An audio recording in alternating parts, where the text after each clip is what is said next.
Circular imports crash your app at startup. Here's how to diagnose and fix them. A circular dependency happens when Module A imports from Module B and Module B imports from Module A. Python loads modules sequentially.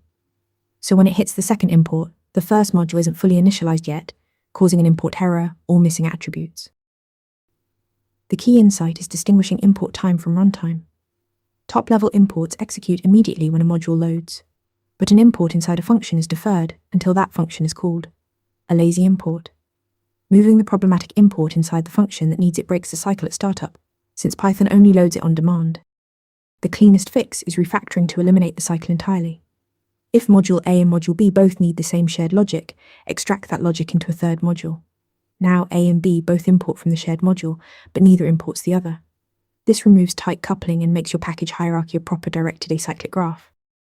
For type hints, wrap imports in an if typecechecking block.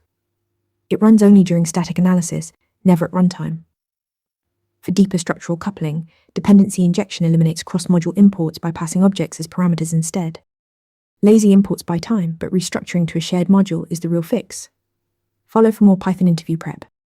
Want to get better at answering questions like this? With Interview Mentor, you practice real interview questions out loud. You get personalized feedback and a grade on every answer, and you can track your improvement over time.